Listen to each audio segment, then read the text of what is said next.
Hay talentos que florecen en la oscuridad, dones que prosperan incluso entre cadenas, y mentes que trazan mundos enteros mientras permanecen encerradas en una sola habitación. Esta es la historia de una de esas mentes. Una historia susurrada en los pasillos de las academias militares, discutida por historiadores y cuidadosamente borrada de los registros oficiales. Lo que estás a punto de escuchar suena imposible. Y, sin embargo, cada detalle que sigue ha sido reconstruido meticulosamente a partir de cartas, diarios y testimonios que sobrevivieron a incendios, guerras y destrucción deliberada. La pregunta que te harás al final no será si esto ocurrió, sino por qué nadie quiere que sepas que ocurrió. Los libros de la plantación de la Hacienda San Rafael, en el Perú colonial, lo registraban con una sola línea: Mateo, campo, edad incierta, propiedad adquirida, 1781.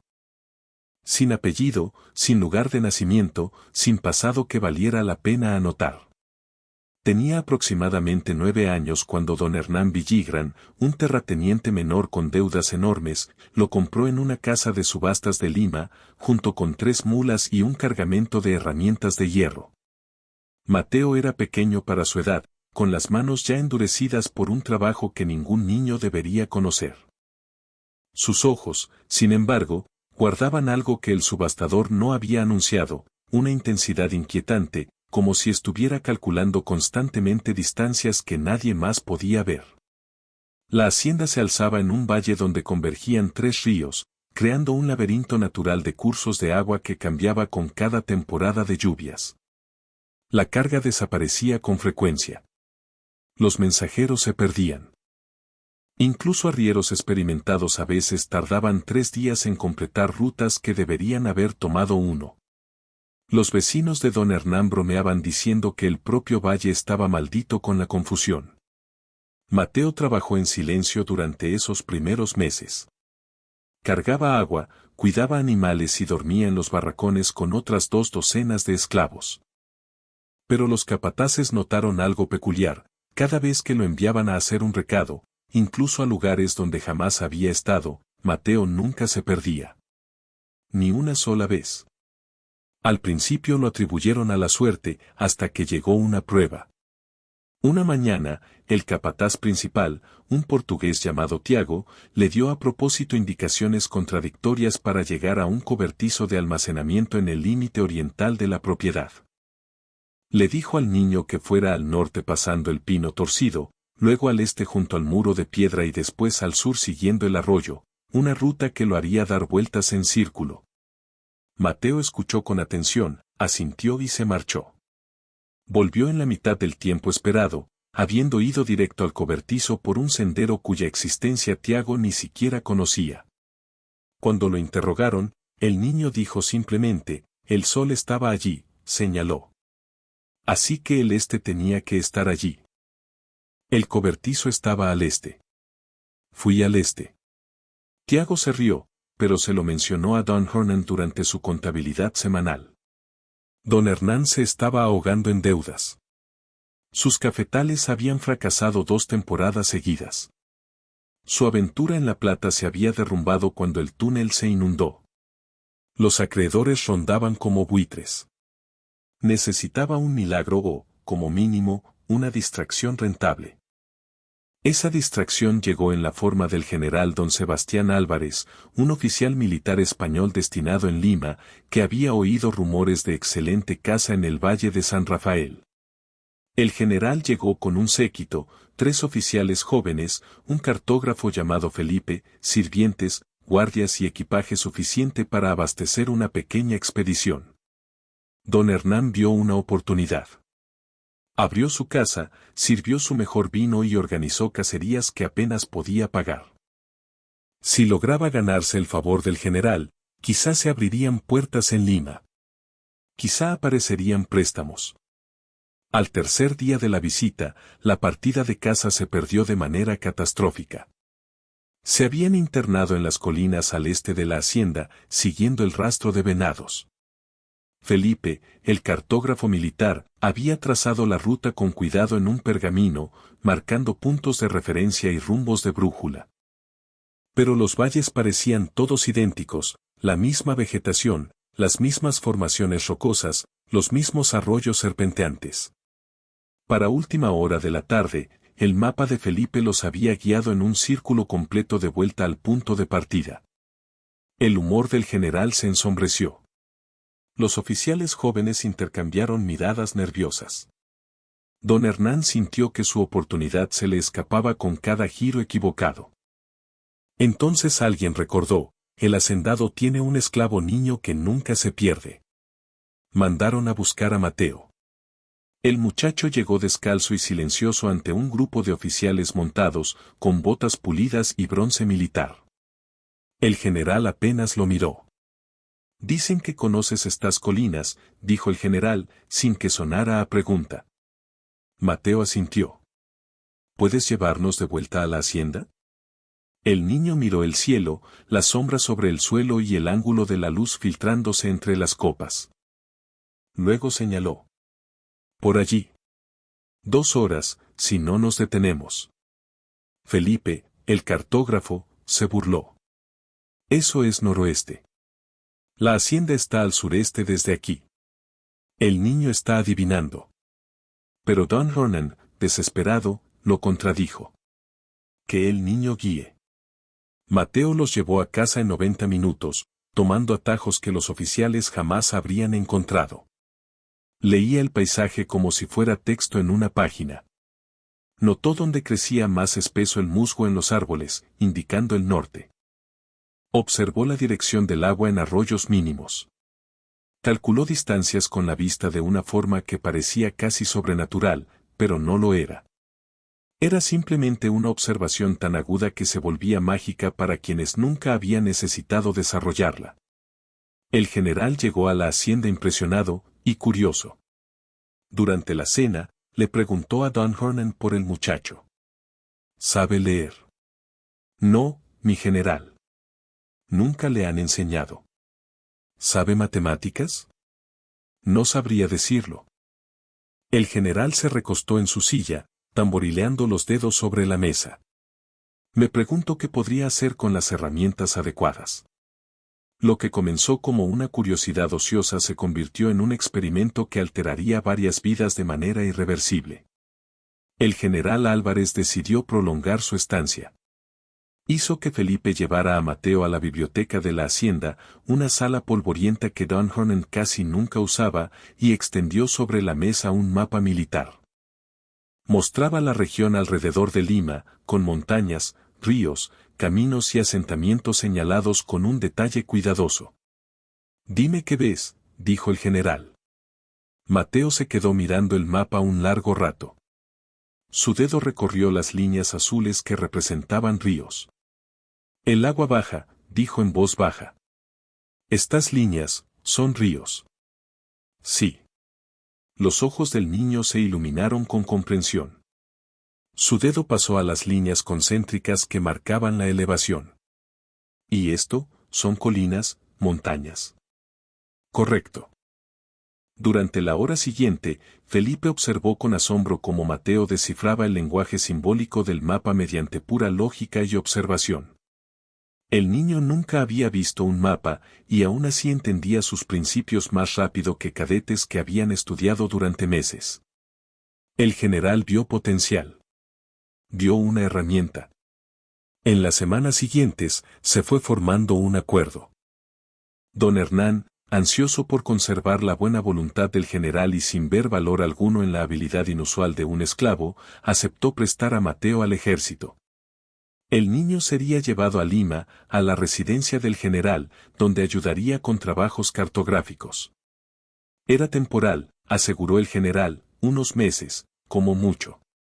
Mateo tenía 12 años cuando lo arrancaron del único hogar que había conocido. Nunca volvió a ver la hacienda. En Lima, Mateo entró en un mundo de mapas. La residencia del general incluía una sala de cartografía dedicada, donde se planificaban campañas militares, se compilaban levantamientos territoriales y se trazaban rutas estratégicas. Felipe trabajaba allí junto a otros 2 cartógrafos militares, preparando cartas para las operaciones coloniales de España en toda Sudamérica. Al principio, el papel de Mateo fue servil, limpiar tinteros, preparar pergaminos, ordenar materiales de referencia. Pero observaba. Absorbía. Y cuando Felipe lo vio estudiando un mapa a medio terminar de los pasos andinos, tomó una decisión que lo perseguiría más tarde. Empezó a enseñarle de verdad. Comenzó con conceptos básicos, escala, orientación, símbolos. Pero el avance de Mateo fue explosivo. En 3 meses interpretaba levantamientos topográficos complejos. En 6, detectaba errores en mapas dibujados por profesionales formados. En 1 año, resolvía problemas que atascaban a los cartógrafos oficiales del ejército. El general reconoció lo que tenía. Mateo se volvió un miembro no oficial del equipo de cartografía, no oficial porque admitir la aportación intelectual de un esclavo socavaría todo el orden social que sostenía el poder colonial. Así funcionaba, los oficiales planteaban desafíos cartográficos al equipo de Felipe. Felipe mostraba discretamente los materiales a Mateo. Mateo aportaba soluciones. Felipe presentaba esas soluciones como si fueran suyas. El general elogiaba la brillantez de Felipe. Todos ganaban. Todos, excepto Mateo. El muchacho trabajaba en un cuarto sin ventanas, rodeado de mapas de lugares que jamás visitaría, resolviendo rompecabezas geográficos que guiarían campañas militares en las que nunca participaría. Sus recomendaciones influían en movimientos de tropas, rutas de abastecimiento y planificación estratégica en todo el virreinato. Tenía 13 años y ya estaba moldeando la guerra colonial. Pero había reglas estrictas, inquebrantables. Mateo podía estudiar mapas bajo supervisión. Podía dibujar en pergamino de práctica. Podía discutir teoría cartográfica con Felipe en privado. Pero nunca se le permitía guardar mapas durante la noche, nunca se le permitía llevarlos fuera de la sala de cartografía y, lo más peculiar, nunca se le permitía sostener una brújula. Esta última regla venía directamente del general Álvarez. Una brújula con C de autonomía, le explicó el general a Felipe durante una de sus consultas nocturnas. Un esclavo que sabe leer mapas y tiene una brújula podría orientarse en cualquier parte, podría escapar a territorios fuera de nuestro alcance. Nos beneficiamos de su mente, pero nunca debemos darle el medio para usarla de forma independiente. Así que Mateo aprendió a trabajar sin la herramienta fundamental de su oficio. Memorizaba declinaciones magnéticas. Calculaba rumbos mentalmente. Orientaba mapas usando solo la posición del sol, la hora del día y razonamiento matemático. Se volvió excepcional en navegación precisamente porque le negaron el instrumento más básico. Para 1789, Mateo tenía 17 años. Su reputación, atribuidas con cuidado a Felipe y al equipo de cartografía, había crecido dentro de los círculos militares.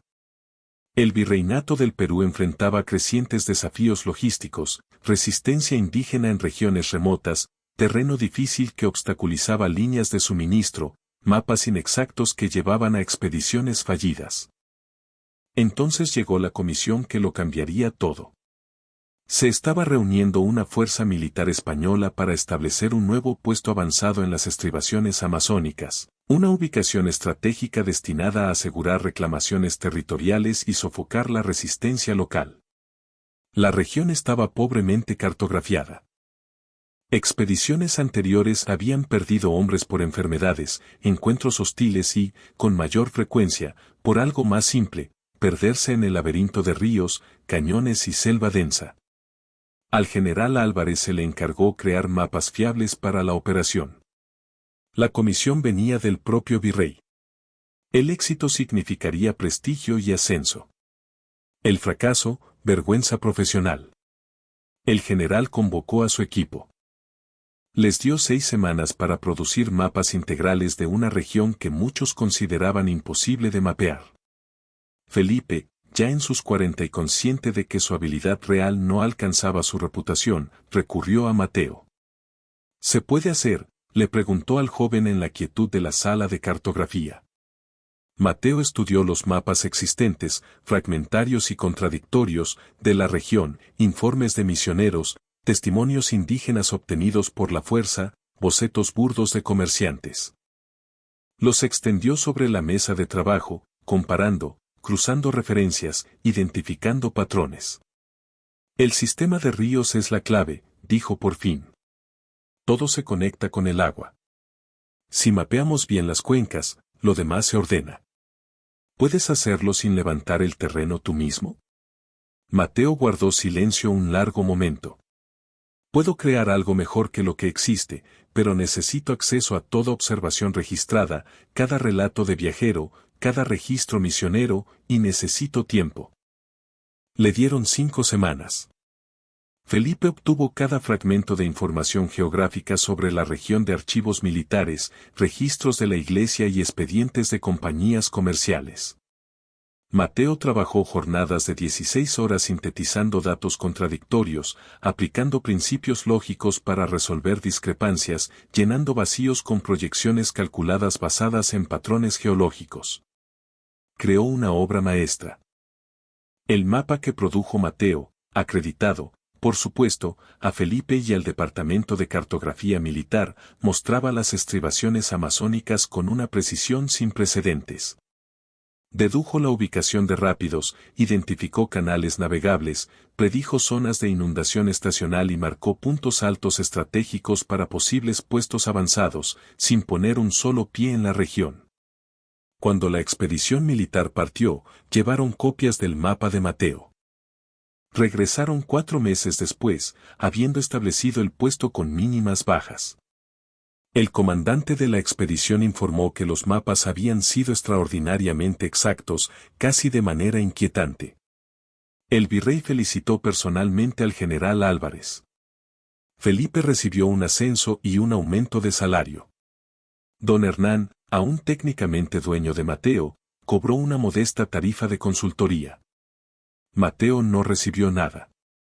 Ni siquiera reconocimiento. Pero algo había cambiado. El general empezó a mirar al joven de otra manera, con una mezcla inquietante de orgullo y miedo. El éxito generó demanda. Oficiales que habían oído hablar de los mapas precisos solicitaron los servicios de Felipe. El general, ya promovido a un puesto administrativo superior, formalizó el arreglo. El departamento cartográfico de Felipe serviría exclusivamente a las operaciones militares del virreinato.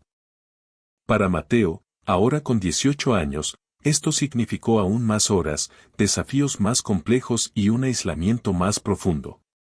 Rara vez salía de la sala de cartografía. Su mundo era pergamino, tinta, observaciones de segunda mano y cálculos mentales.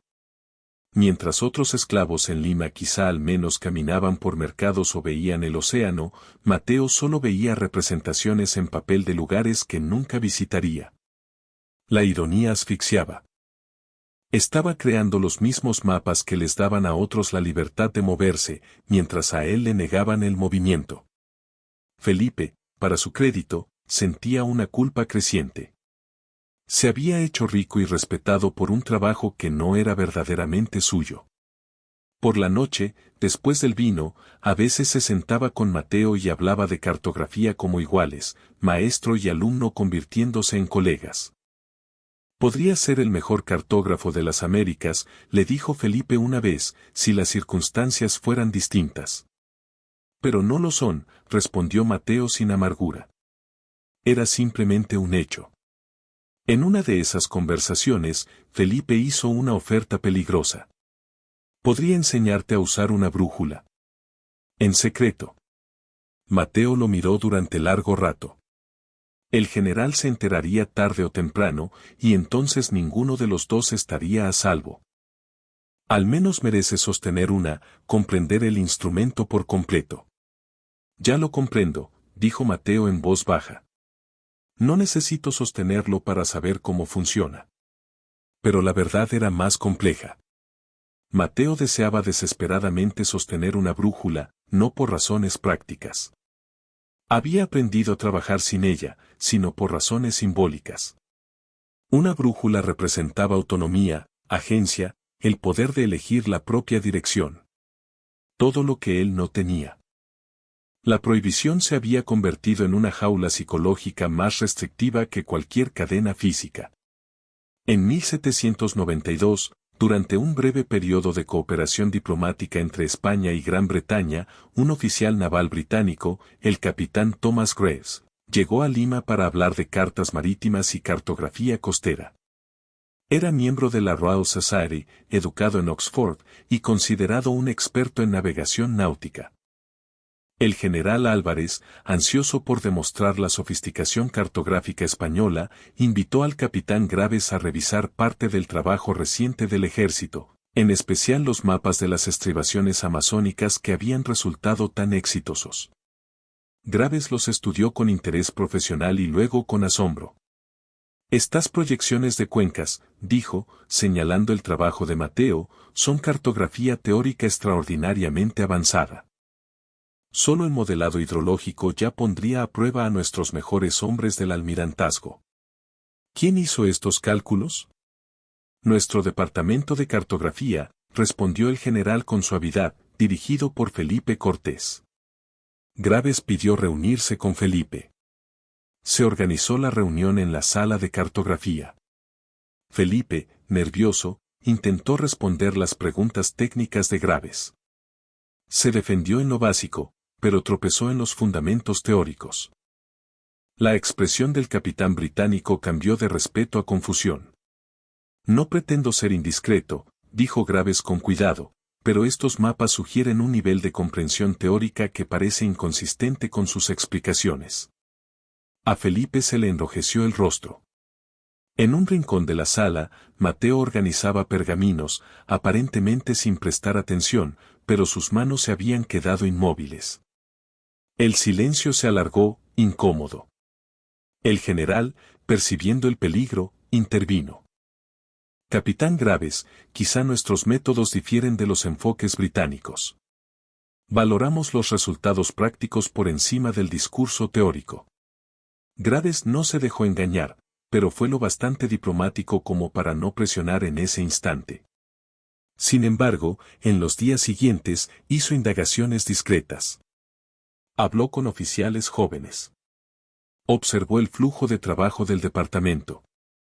Notó quién pasaba más tiempo en la sala de mapas, quién tenía los dedos manchados de tinta, quién comprendía la verdadera profundidad del trabajo. Notó a Mateo. Una tarde, cuando llamaron a Felipe a una reunión, Graves se encontró a solas en la sala de cartografía con el joven esclavo. Mateo trabajaba en cartas costeras, cruzando patrones de mareas con ciclos lunares. Tú hiciste los mapas amazónicos, dijo Graves en voz baja. No era una pregunta. La mano de Mateo se quedó suspendida sobre el pergamino. No levantó la mirada. Solo soy un copista, señor. No lo eres. Graves se acercó. Esos cálculos de cuencas requieren comprensión de dinámica de fluidos, levantamiento geológico y modelado predictivo. Eso no es copiar. Eso es teoría cartográfica original. Mateo permaneció en silencio. ¿Cuántos años tienes? 19, creo. ¿Y nunca has sostenido una brújula? Por fin, Mateo alzó la vista. Nunca, señor. Graves metió la mano en su abrigo y sacó su brújula personal, un hermoso instrumento de latón con vidrio y una caja de madera tallada. La colocó sobre la mesa entre ambos. Adelante. Mateo miró la brújula como si pudiera morderlo. Le temblaron levemente las manos. No tengo permitido. Te estoy dando permiso. Con respeto, capitán, no es un permiso que usted pueda dar. Se quedaron en silencio, tensos. Graves terminó guardando la brújula, con gesto preocupado. Pero antes de irse, dijo algo que plantó una semilla en la mente de Mateo. Hay lugares en este mundo donde a un hombre se lo valora por su mente, no por su estatus legal. Inglaterra ha liberado esclavos. Francia también, a su manera. Este sistema en el que estás atrapado no es universal. No es eterno. Después de que Graves se fue, Mateo volvió a sus cartas. Pero las manos le temblaron durante horas. La brújula que le habían negado acababa de convertirse en símbolo de un tipo de libertad completamente distinto. El capitán Graves partió de Lima, pero dejó la perturbación tras de sí. Felipe no pudo sostenerle la mirada al inglés después de aquella reunión incómoda. El general se volvió paranoico con la seguridad operativa. ¿Y Mateo? Mateo empezó a soñar de otra manera. No con escapar, las dificultades prácticas eran inmensas. Sino con reconocimiento, con agencia, con una vida en la que su trabajo le perteneciera. Comenzó un proyecto secreto. De noche, cuando la casa dormía, Mateo tomaba retazos de pergamino descartados, materiales demasiado dañados o manchados para uso oficial, y trabajaba a la luz de una vela en sus cuartos. Estaba creando un mapa personal. No de rutas militares ni de territorios coloniales, sino del mundo tal como lo entendía tras miles de horas estudiando la geografía elaborada por otros. Nunca había visto el océano, y aún así trazó costas a partir de cartas navales. Nunca había cruzado montañas, y aún así dibujó los Andes con precisión detallada a partir de datos de levantamientos. Nunca había salido del Perú, y aún así cartografió Sudamérica, el Caribe, el Atlántico, y cruzó hasta África y Europa. Era su acto de resistencia intelectual, reclamar propiedad, aunque fuera en privado, de un conocimiento que lo habían obligado a producir, pero nunca le permitieron poseer. El mapa era hermoso. Meticuloso. Incorporaba correcciones a cartas oficiales, llenaba vacíos del conocimiento existente y condensaba miles de horas de pericia acumulada. Lo dibujó por secciones, en pequeños pergaminos separados que pudiera esconder con facilidad. No se lo dijo a nadie, ni a Felipe, que quizá habría sido comprensivo, ni a los otros esclavos, que no lo entenderían. El mapa era solo suyo. Durante casi un año, Mateo trabajó en ese proyecto secreto. Creció más detallado, más completo. Había creado lo que quizá fue el mapa más exacto de Sudamérica existente en 1793, y estaba oculto bajo las tablas del suelo de un cuarto de esclavos que nadie más conocía. Entonces Don Hernán lo vendió. La desesperación financiera tiene su propia lógica. Las deudas de Don Hernán por fin lo devoraron. La hacienda sería embargada por los acreedores. Necesitaba liquidar activos rápido, y en silencio, antes de que los procesos legales lo volvieran imposible. Mateo, pese al arreglo informal con el general Álvarez, seguía siendo legalmente propiedad de Don Hernán, y la propiedad se vende. El comprador fue una compañía minera que operaba en las tierras altas del norte, cerca de Cajamarca. Necesitaban mano de obra para trabajos peligrosos en minas de plata. Pagaron de inmediato, en moneda dura, sin preguntas. El general estaba de viaje cuando ocurrió la venta. Para cuando regresó a Lima y se enteró, Mateo ya llevaba 3 días en una caravana de mulas rumbo al norte, un trayecto de 2 semanas a través de algunos de los terrenos más traicioneros de los Andes. Felipe quedó destrozado. «Tenemos que recuperarlo», le dijo al general. «Su conocimiento es reemplazable», cortó el general, aunque su expresión sugería que no lo creía. «Es un esclavo». Don Hernán tenía todo el derecho legal de venderlo. «Pero el trabajo. Continuarás el trabajo como lo hacías antes de que llegara el niño». Ambos sabían que era mentira. Los éxitos recientes de Felipe dependían de las ideas de Mateo. Sin él, la calidad se desplomaría de inmediato. Pero la ley colonial era absoluta, un esclavo era propiedad, y la propiedad seguía los intereses de su dueño. Felipe tomó una decisión desesperada. Cabalgó hacia el norte siguiendo la ruta de la caravana, viajó sin descanso durante 4 días hasta alcanzarla en una posta de montaña.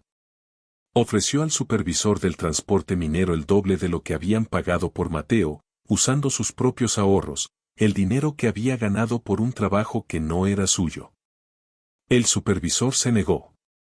«Pagamos por trabajadores. Entregamos trabajadores. Política de la compañía». Felipe intentó sobornar. Intentó apelar a la razón.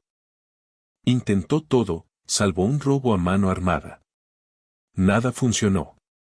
En la quinta mañana, la caravana partió antes del amanecer mientras Felipe dormía inquieto en la posta. Cuando despertó, ya le llevaban horas de ventaja.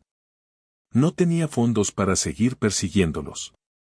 No tenía autoridad para requisarlos. Volvió a Lima, derrotado, sabiendo que acababa de perder la mente detrás de su éxito. Nunca se lo perdonó. Las minas consumían gente. Para eso estaban diseñadas.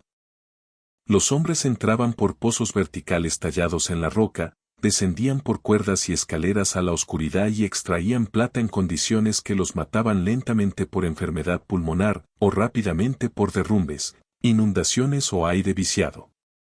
La compañía esperaba entre 3 y 5 años de trabajo de cada obrero antes de que la muerte o la discapacidad los volviera inútiles.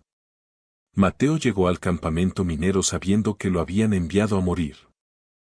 El capataz del campamento, un hombre llamado Diego, procesó a los recién llegados con eficiencia burocrática. Se anotaban los nombres. Se repartían asignaciones. A Mateo lo destinaron al Pozo 7, cuadrilla de extracción profunda, empezando a la mañana siguiente.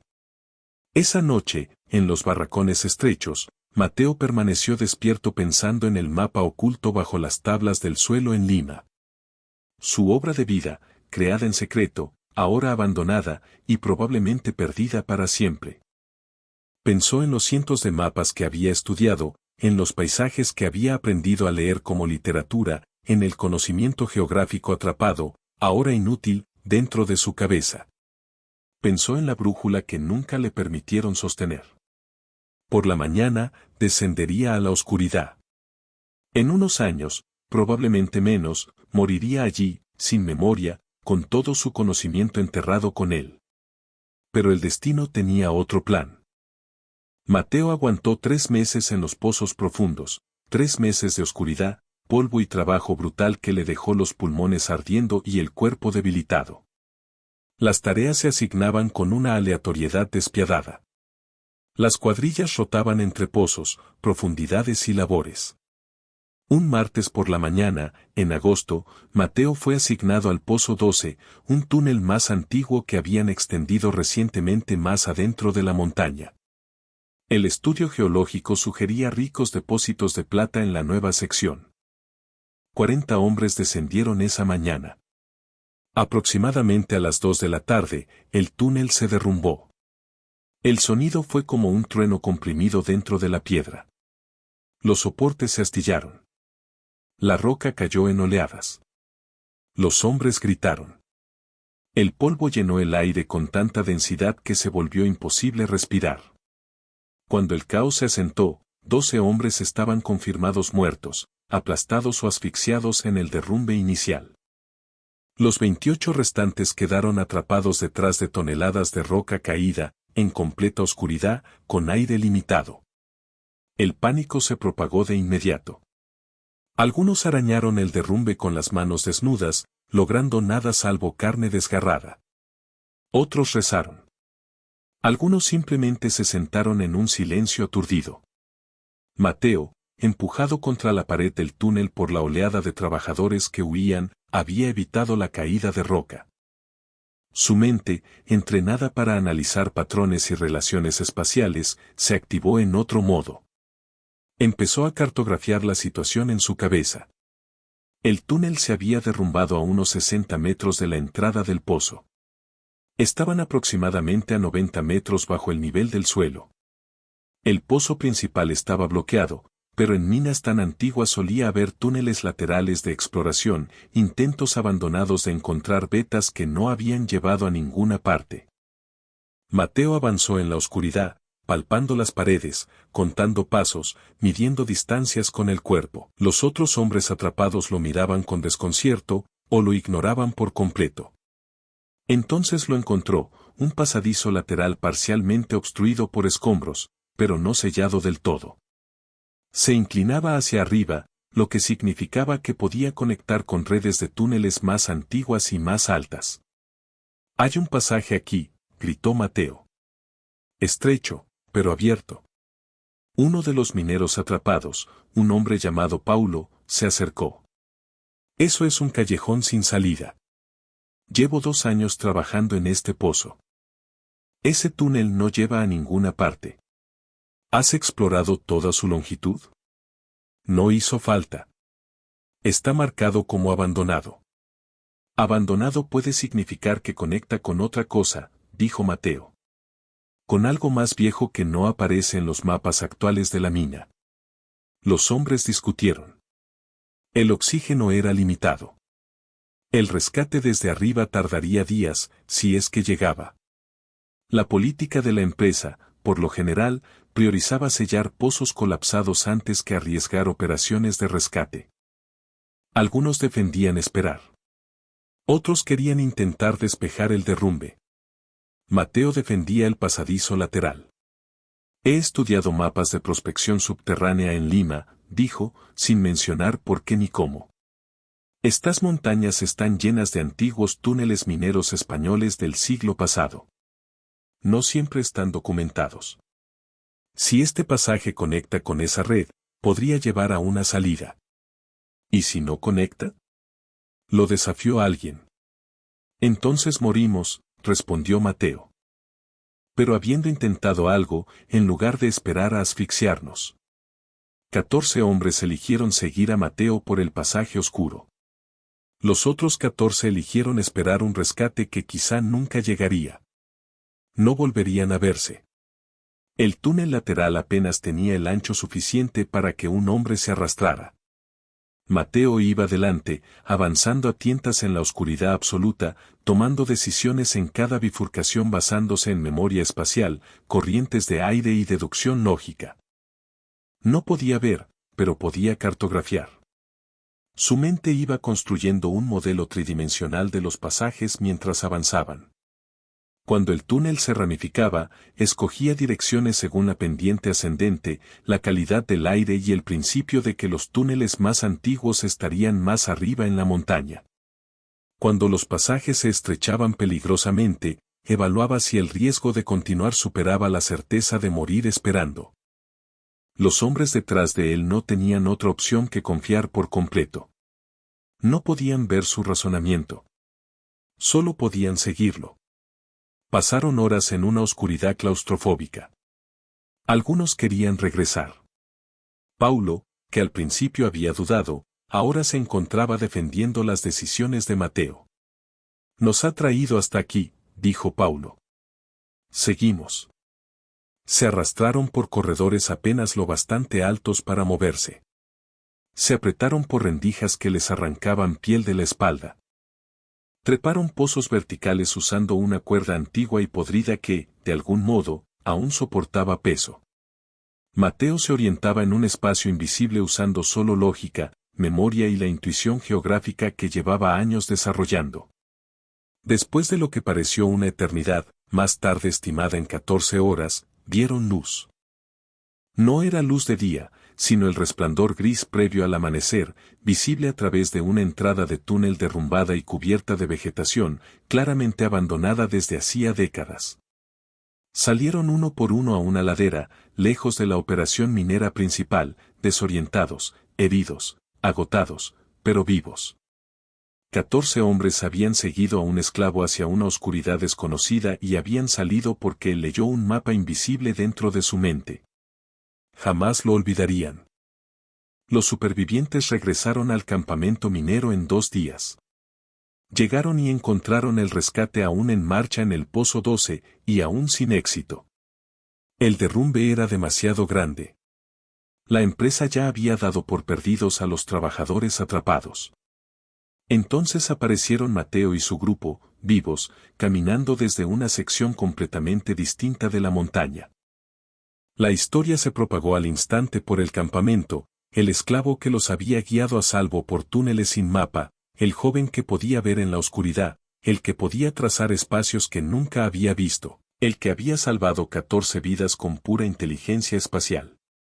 Diego, el capataz del campamento, se enfrentó a un problema inusual. Mateo había demostrado un valor extraordinario, pero del tipo que lo volvía peligroso. Un esclavo capaz de orientarse en sistemas subterráneos complejos sin mapas ni luz era un esclavo que podía escapar a cualquier parte, que podía guiar a otros hacia la libertad por rutas que nadie sabría seguir. Y había otra complicación: los 14 hombres que Mateo había salvado ahora le eran leales. Varios eran trabajadores libres, no esclavos. Hablaban abiertamente de su inteligencia, su valentía, su liderazgo en plena crisis. Eso desestabilizaba profundamente el orden social del campamento. Diego escribió a la oficina de la compañía minera en Lima, explicó la situación y pidió instrucciones. La respuesta tardó 3 semanas. Cuando llegó, fue breve. Conserven al esclavo para posible apoyo de navegación subterránea, pero restrinjan todo movimiento sin supervisión. El valor del activo se corresponde con su perfil de riesgo. A Mateo lo retiraron del trabajo de extracción y le asignaron un nuevo rol: ayudar en inspecciones de seguridad de túneles y en la planificación de rutas para el desarrollo de nuevos pozos. Ayudaría a la empresa a extraer riqueza con mayor eficiencia, mientras lo vigilaban constantemente para impedir que se marchara. Cambió una prisión por otra, apenas más cómoda. Pero la noticia de lo ocurrido llegó a Lima, y el general Álvarez empezó a preocuparse. El general Álvarez lo entendió antes que nadie: Mateo se había vuelto famoso de una manera peligrosa. La historia del rescate en la mina de Cajamarca circulaba por círculos militares y administrativos. Los oficiales preguntaban: ¿quién era ese esclavo con habilidades de navegación tan extraordinarias? ¿Dónde había aprendido cartografía? Espera, ¿no estaba el departamento de cartografía del general relacionado con alguien que encajaba con esa descripción? El general vio el patrón formándose. Si Mateo se hacía demasiado conocido, la gente empezaría a preguntar de quién era realmente el trabajo que Felipe había estado presentando. La historia de éxito sobre la que el general había construido su ascenso reciente se desharía. Surgirían preguntas sobre el uso de mano de obra esclava para inteligencia militar. Llegarían complicaciones. Peor aún, desde la perspectiva del general, estaba el problema filosófico. Toda la justificación de la esclavitud descansaba en la supuesta inferioridad intelectual de los esclavizados. Un esclavo que demostraba superar las capacidades cognitivas de profesionales militares entrenados amenazaba los cimientos ideológicos del sistema. Mateo debía ser controlado, o desaparecer, o ambas cosas. El general envió a un oficial de confianza a Cajamarca con instrucciones precisas: comprar a Mateo a la compañía minera, trasladarlo de regreso a Lima y confinarlo en el departamento militar de cartografía bajo estricta supervisión. Nada más de demostraciones públicas de habilidad. Nada más de situaciones en las que pudiera obtener reconocimiento o autonomía. Mantenerlo útil. Mantenerlo invisible. Mantenerlo controlado. El oficial llegó al campamento minero en octubre de 1792. Diego, el capataz, estuvo encantado de vender. Mateo había sido útil, pero la vigilancia constante que requería consumía recursos. La transacción se completó. A Mateo le informaron que regresaba a Lima, de vuelta al trabajo de mapas, de vuelta a la sala de cartografía. Debería haber sentido alivio. En cambio, sintió que las paredes se cerraban. El viaje de regreso a Lima duró 11 días. Mateo viajó en un convoy escoltado, tratado ni como prisionero ni como pasajero, sino como algo intermedio, un objeto valioso transportado con cuidado. Tuvo tiempo para pensar en los años dedicados a crear mapas que llevaban el nombre de otros hombres. En la brújula que aún no había sostenido. En las palabras del capitán Graves, hay lugares donde a un hombre se lo valora por su mente, no por su estatus legal. En el hecho de que su talento extraordinario solo le había garantizado formas más refinadas de cautiverio. Cuando llegaron a Lima, lo llevaron directamente a la residencia del general. No a la sala de cartografía, sino a la oficina privada del general, para una conversación que no quedaría registrada en ningún documento oficial. El general Álvarez estaba sentado tras su escritorio, estudiando al joven al que había moldeado como un arma que ya no podía controlar del todo. Salvaste vidas en Cajamarca, comenzó el general. Demostraste una habilidad notable. Me dicen que los hombres hablan de ti con admiración. Mateo no dijo nada. Esto crea complicaciones. ¿Entiendes por qué? Sí, señor. Tu valor para mí, para los intereses de la corona, depende de la discreción. De que tu trabajo siga estando debidamente atribuido. De que tú permanezcas exactamente donde te corresponde en el orden social. Lo entiendo, señor. El general se inclinó hacia adelante. ¿De veras? Porque me pregunto si el tiempo fuera te ha dado ideas. Si las conversaciones con oficiales británicos o mineros agradecidos te han hecho olvidar tu lugar. Mateo sostuvo su mirada. No he olvidado nada, general. Ni mi lugar. Ni quien se beneficia de mi trabajo. Ni quien recibe el crédito mientras yo recibo un catre y comida. No he olvidado nada. Esa honestidad era peligrosa, pero Mateo estaba cansado de fingir. La expresión del general se endureció.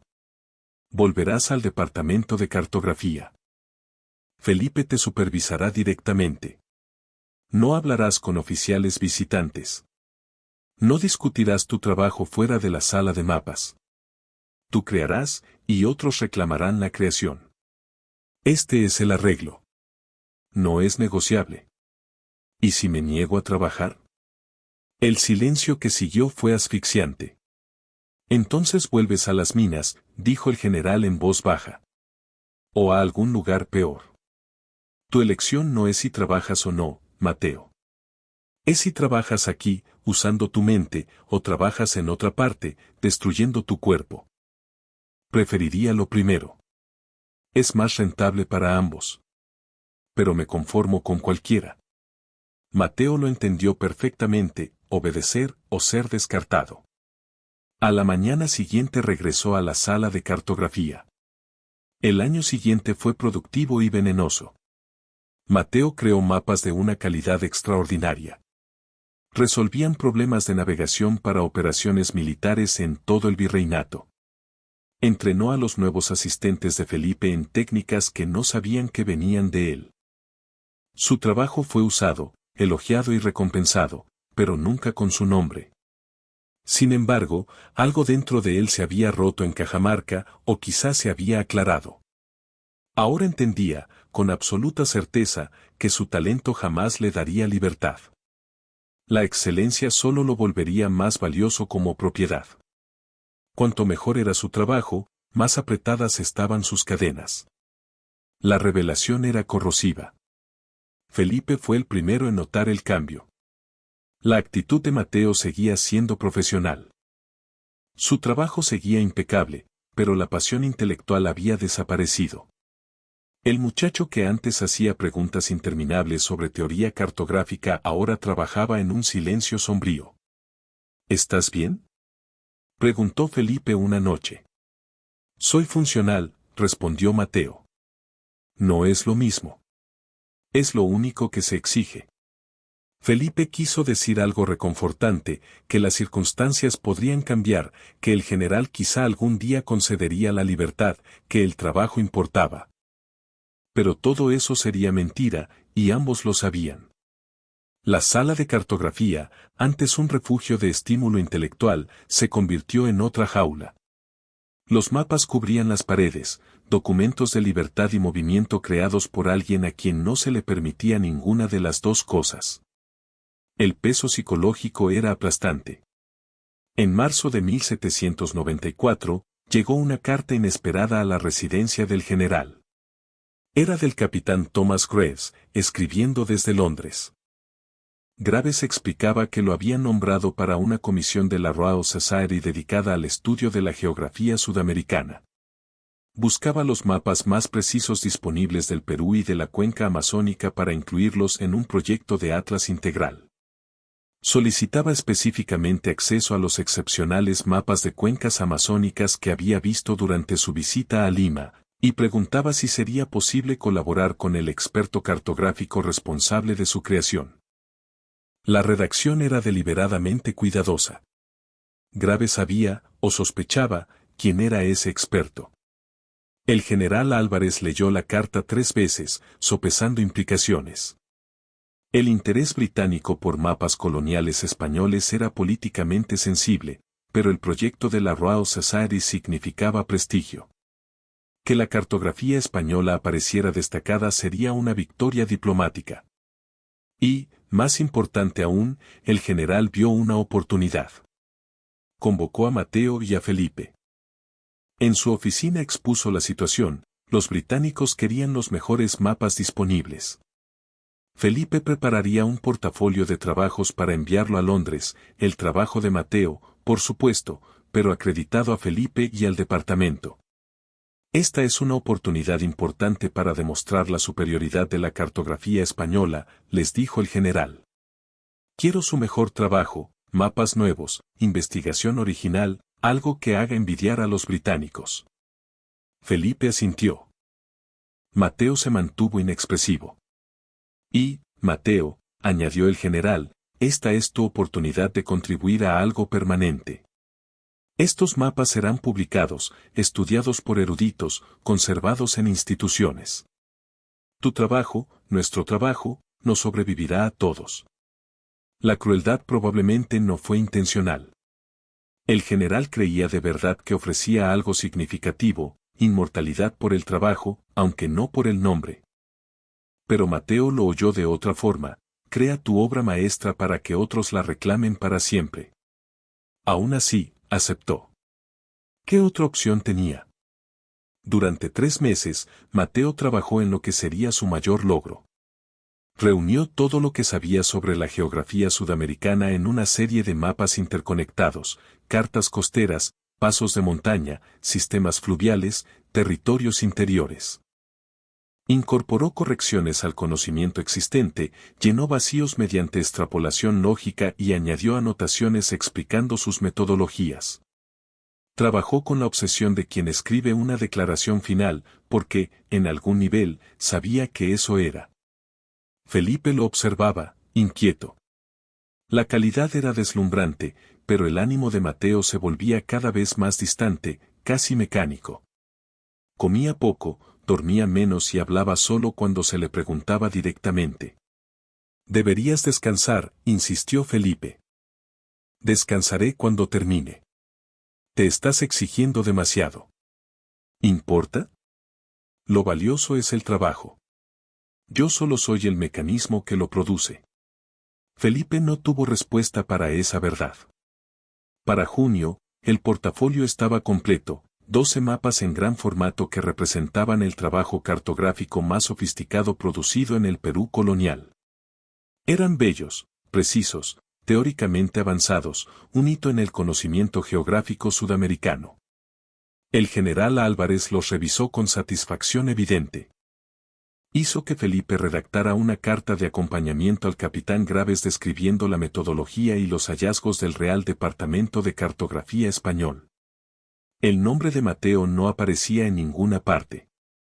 El portafolio se empaquetó en estuches de cuero protectores, sellados con la insignia del general, y se colocó en un buque mercante con destino a Cádiz, desde donde sería transportado a Londres.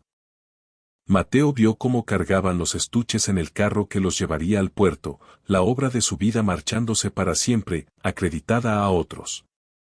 Felipe se quedó a su lado, sin encontrar palabras suficientes. Son mapas hermosos, dijo al fin. Son solo papel, respondió Mateo. Después de que el portafolio rumbo a Londres partió, el valor de Mateo para el general disminuyó un poco. El gran proyecto ya estaba hecho. El trabajo diario volvió a la rutina de cartografía militar, útil, pero no revolucionaria. Eso creó una situación peligrosa. Mateo seguía siendo un riesgo sin un beneficio proporcional. El general empezó a considerar opciones: quizá venderlo a otro departamento del gobierno, quizá enviarlo a una guarnición lejana donde su conocimiento fuera útil, pero su presencia quedara olvidada. Quizá algo más definitivo. Mateo percibió el cambio.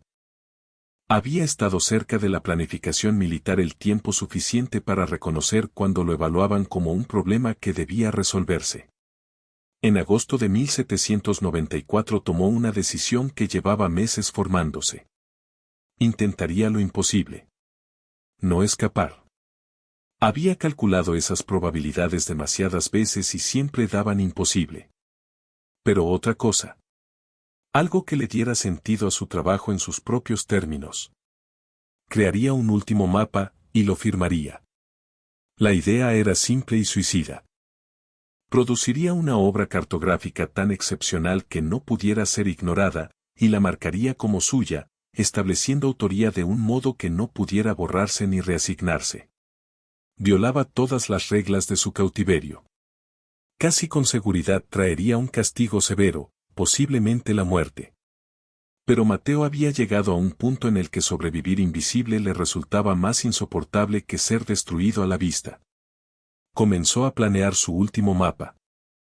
Eligió el tema con cuidado, una carta completa de Lima y sus territorios circundantes, incorporando instalaciones militares, posiciones defensivas, rutas de suministro y vulnerabilidades estratégicas. Era información altamente sensible, justo el tipo de inteligencia cartográfica que España protegía de potencias rivales. Hacer ese mapa sin autorización era espionaje. Firmarlo era confesarlo. A Mateo ya no le importaba. Si su talento nunca le daría libertad, al menos haría que fuera innegablemente suyo. Trabajó en horas robadas. Tras terminar la jornada oficial, se quedaba en la sala de cartografía, diciéndoles a los guardias que estaba ordenando materiales. Usó pergamino de alta calidad conseguido alegando que era para proyectos de Felipe. Dibujó con precisión meticulosa, incorporando detalles que solo alguien con su conocimiento total podía incluir. Y en la esquina inferior derecha, con letra cuidada, escribió: trazado y dibujado por Mateo, Lima, Anno Domini 1794. No atribuido al departamento militar. No acreditado a Felipe. Su nombre. Su trabajo. Por fin unidos. El mapa tomó 6 semanas. Era extraordinario, quizá el plano urbano y regional más detallado de Lima elaborado en la época colonial. Historiadores militares especularían después que contenía información que no debería haber estado al alcance de un solo individuo. Pero no estaba destinado al uso militar. El plan de Mateo era desesperado, pero claro, intentar que el mapa llegara a comerciantes británicos u holandeses en el puerto de Lima.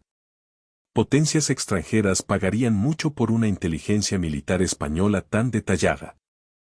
El dinero no significaba nada para él. Como esclavo, no podía usarlo.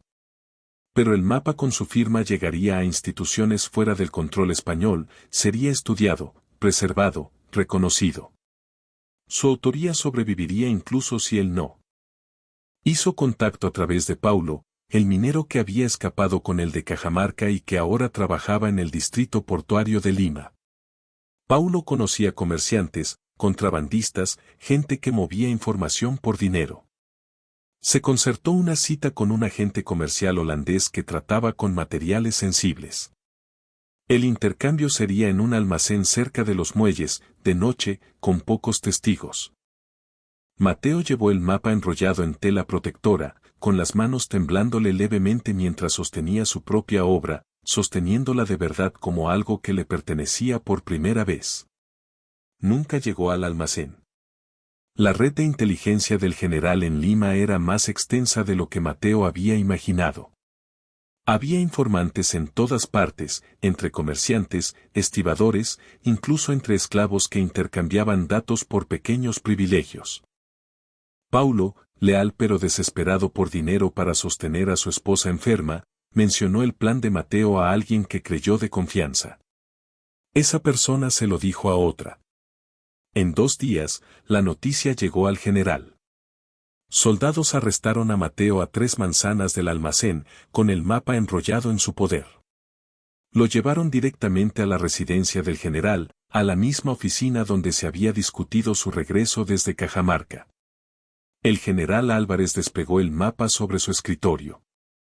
Su rostro no mostró emoción mientras examinaba el detalle extraordinario, la información militar sensible, la firma en la esquina, trazado y dibujado por Mateo.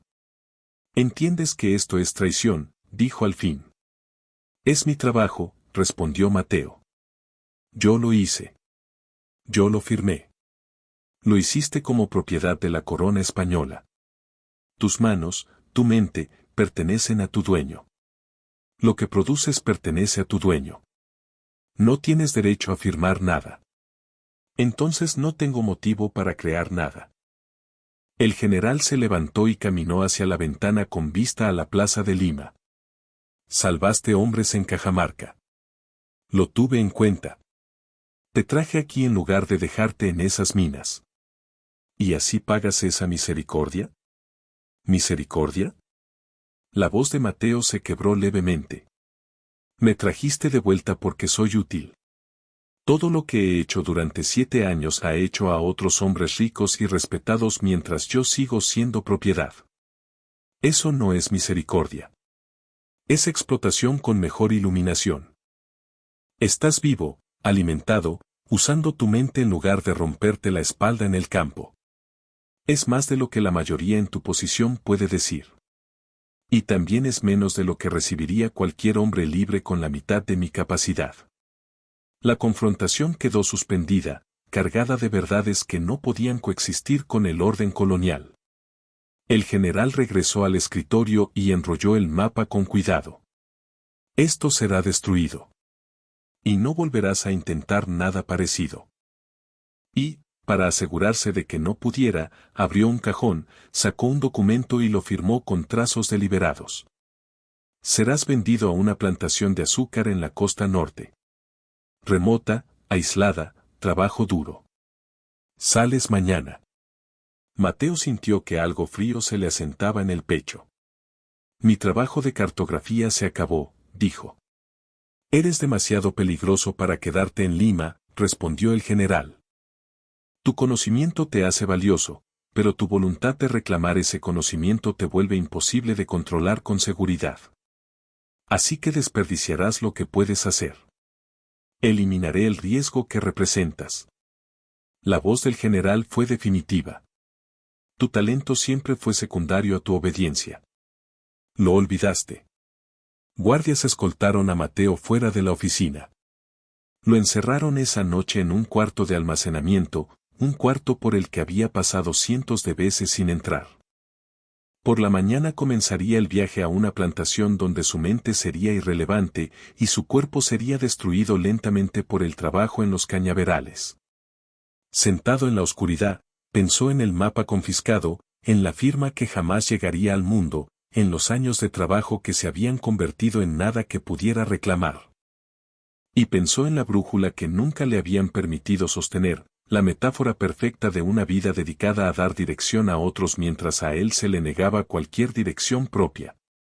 Felipe se enteró de la venta inminente de Mateo por boca de un escribiente. A la mañana siguiente corrió a la oficina del general, furioso como el general nunca lo había visto. No puedes enviarlo lejos. El departamento depende de su trabajo. El departamento depende de tu trabajo, Felipe, lo interrumpió el general con frialdad. Ese es el registro oficial. Eso es lo que quedará. Es una mentira. Es necesaria. Mateo intentó vender inteligencia militar a potencias extranjeras. Ahora es un riesgo. Intentó firmar su propio trabajo. Eso no es espionaje. Es desesperación. Los ojos del general se estrecharon. Estás peligrosamente cerca de la insubordinación. Elige con cuidado tus próximas palabras. Felipe vio la amenaza, su carrera, su reputación, su prosperidad, todo construido sobre el trabajo no reconocido de Mateo. Si insistía demasiado, el general también podía destruirlo. Retrocedió, como siempre había retrocedido, como el sistema exigía. Pero esa noche, Felipe hizo algo para lo que nunca antes había encontrado valor. Fue al cuarto donde tenían encerrado a Mateo. El guardia, que conocía a Felipe, permitió una visita breve. Mateo estaba sentado contra la pared, con los ojos cerrados, repasando cálculos mentales de distancias y direcciones, el hábito que había desarrollado para calmarse. Intenté detener esto, dijo Felipe en voz baja. Lo sé. Perdón por todo. Por apropiarme del crédito. Por no pelear más. Por ser humano. Mateo abrió los ojos. Hiciste lo que el sistema permitía. Lo que recompensaba. No te odio por eso, Felipe. Odio al sistema que lo volvió racional. Felipe se sentó a su lado en el suelo. Dos hombres que habían trabajado años codo a codo, separados por un estatus legal que hacía valiosa la mente de uno y desechable la del otro. Traje algo, dijo Felipe. Metió la mano en el abrigo y sacó una brújula de latón, el instrumento estándar del departamento, gastado pero funcional. No puedo darte libertad. No puedo darte reconocimiento. Pero puedo romper esta regla estúpida. Puso la brújula en la palma de Mateo. Mateo la miró, su peso, la belleza mecánica simple, la aguja oscilando hasta apuntar al norte, infalible, automática, libre. Cerró las manos alrededor de ella con cuidado, como si sostuviera algo sagrado. Durante varios minutos solo se quedó allí, sintiendo el peso, viendo la aguja asentarse, viviendo la realidad física de la herramienta que hasta entonces solo había entendido de forma abstracta. Gracias, susurró. Felipe se quedó una hora más. No hablaron del pasado ni del futuro imposible. Simplemente se sentaron juntos, dos hombres brevemente iguales ante un instrumento prohibido. Cuando Felipe se fue, no le pidió la brújula de vuelta. Era el único regalo que podía darle. La mañana llegó demasiado rápido. A Mateo lo subieron a un carro junto a otros 6 esclavos trasladados a plantaciones del norte. El viaje duraría aproximadamente 2 semanas, siguiendo caminos costeros por regiones desérticas, donde escapar significaba morir de exposición. No llevaban nada salvo la ropa puesta y, escondida en la cintura del pantalón, la brújula de Felipe. Los primeros 3 días fueron tranquilos. El carro avanzó hacia el norte, deteniéndose por las noches en postas. Los guardias eran profesionales, aunque no crueles. Los otros esclavos permanecían casi siempre en silencio, perdidos en su propia desesperación. Mateo pasaba las horas observando el paisaje y comparándolo con los mapas mentales que había construido a partir de documentos, el desierto costero del Perú, hermoso y letal, montañas al este, océano al oeste, y entre ambos solo arena y vegetación dispersa. En la cuarta noche se detuvieron en una posta cerca de un pueblo pesquero. Los guardias bebieron en exceso, pisco barato comprado en el pueblo. A medianoche, 2 estaban inconscientes, uno vomitaba y el cuarto apenas se sostenía. Escapar se volvió posible. Los demás esclavos también lo notaron. Una de ellos, una mujer llamada Rosa, susurró. Podríamos correr hacia las colinas. Morimos de sed en 2 días, respondió otro. Mejor eso que las plantaciones. Debatieron en susurros urgentes. Mateo escuchó, calculando. El pueblo más cercano donde podrían recibir ayuda estaba a 30 kilómetros al sur. Había asentamientos dispersos en las estribaciones, pero llegar a ellos exigía cruzar terreno sin agua. El océano quedaba cerca, pero ir al pueblo pesquero significaba ser identificado y devuelto de inmediato. Rosa miró a Mateo. Tú te orientaste en esas minas. ¿Puedes llevarnos a un lugar seguro? Él quiso decir que sí. Quiso creer que sus habilidades podían salvarlos a todos. Pero la cartografía en papel no era lo mismo que la navegación de supervivencia en la realidad. No tenía agua, ni provisiones, ni conocimiento real de rutas seguras en esa zona concreta. Su pericia era teórica, derivada de mapas, no de experiencia vivida. No lo sé, admitió. Sé leer mapas, pero nunca he recorrido estas rutas de verdad. Todo lo que sé es de segunda mano. Pero podrías intentarlo. Podía hacerlo, y ellos lo seguirían, confiando en su fama. Y si morían en el desierto porque su conocimiento teórico no bastaba, esas muertes serían su responsabilidad. O podía no hacer nada. Ir a la plantación. Sobrevivir el tiempo que su cuerpo aguantara. La brújula le presionaba la piel, un pequeño círculo de metal y posibilidad. Mateo tomó una decisión que lo sorprendió incluso a él. Yo no voy a correr, dijo, pero quien quiera hacerlo, que se vaya ahora, mientras los guardias no sirven para nada. ¿Te quedas? Rosa no podía creerlo. Lo que se viene de mapas a los que aquí no puedo acceder, respondió Mateo. Los estaría guiando a ciegas. Eso no es navegar. Eso es adivinar. Y adivinar mata gente. 3 de los otros esclavos decidieron correr de todos modos. Se esfumaron en la oscuridad, rumbo a las colinas. Rosa se quedó, igual que 2 hombres que entendieron la lógica de Mateo. A la mañana siguiente, los guardias descubrieron la fuga. Estaban furiosos, aterrados por las consecuencias. El carro siguió hacia el norte con un grupo reducido. Nunca supieron si los 3 que escaparon sobrevivieron o perecieron. Mateo sospechaba que había elegido lo cobarde, salvarse mientras otros lo arriesgaban todo. Pero también había elegido lo honesto, reconocer los límites de su conocimiento en vez de fingir certezas que no tenía. Sería la última vez que tendría que tomar esa decisión. La plantación de azúcar ocupaba un valle costero donde el clima pasaba del desierto a un trópico húmedo. Campos interminables de caña se extendían hacia montañas que siempre parecían imposiblemente lejanas. El trabajo era exactamente lo que Mateo había temido, brutal, repetitivo, diseñado para exprimir la máxima productividad antes de que los cuerpos colapsaran. Aguantó 18 meses. Su cuerpo, formado durante años de trabajo intelectual y no de labor física, se deterioró con rapidez bajo las exigencias de la plantación. Sus manos, antes lo bastante firmes como para trazar detalles cartográficos minúsculos, se hincharon y se llenaron de cicatrices por el machete. Sus pulmones, ya dañados por las minas de Cajamarca, empeoraron en el aire húmedo y espeso de polen de caña. El capataz de la plantación se dio cuenta de que Mateo se estaba muriendo lentamente y no le importó. Los trabajadores eran reemplazables. La economía de la plantación funcionaba consumiendo seres humanos. Pero Mateo aún tenía la brújula. La había escondido con éxito a través de incontables inspecciones y registros. Por la noche, en los barracones sofocantes que compartía con 40 esclavos, la sacaba y la sostenía en la oscuridad, no para planear una huida. Ya estaba demasiado débil y la geografía era demasiado hostil, sino como recordatorio. Un recordatorio de que, alguna vez, había usado la mente para algo más que sobrevivir al día siguiente. De que había creado obras valiosas, aunque otros se las adjudicaran.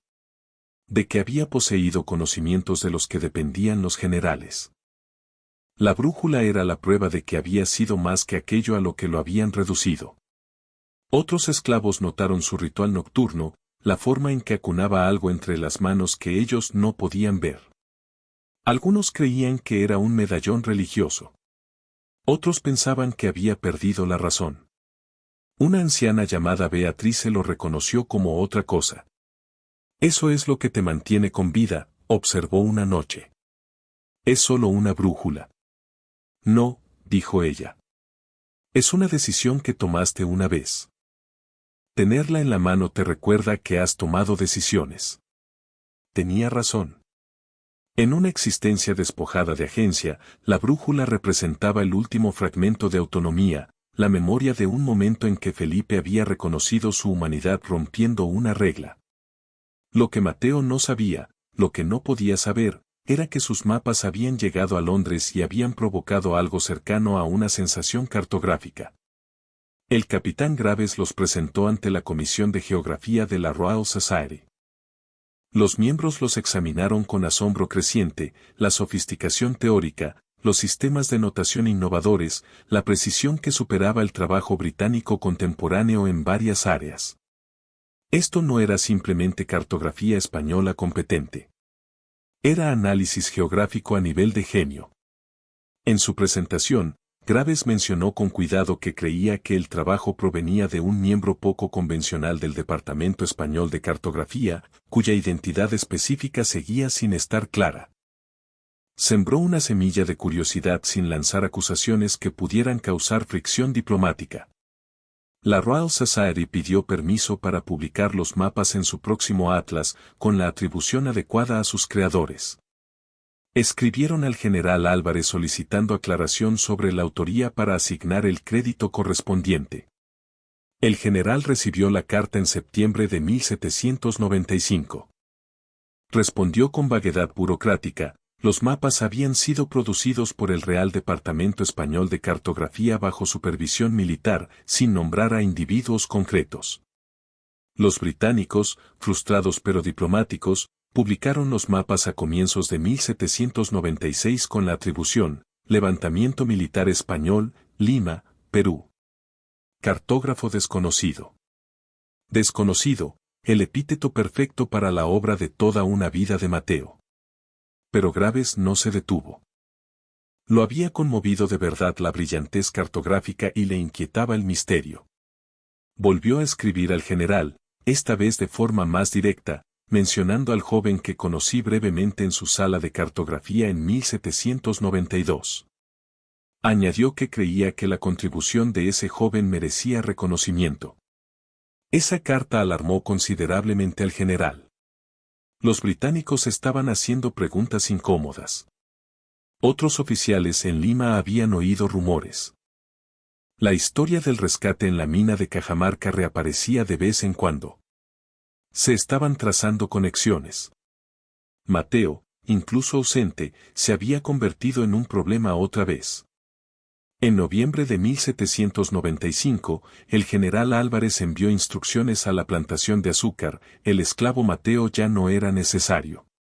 Podía ser eliminado mediante los procedimientos estándar, un eufemismo con implicaciones siniestras. El capataz de la plantación recibió esas instrucciones sin mayor interés. La gente moría con suficiente frecuencia como para que una baja más apenas se notara. La muerte de Mateo se programó para que pareciera un accidente de campo. Pero Felipe había estado interceptando la correspondencia del general, no de manera sistemática.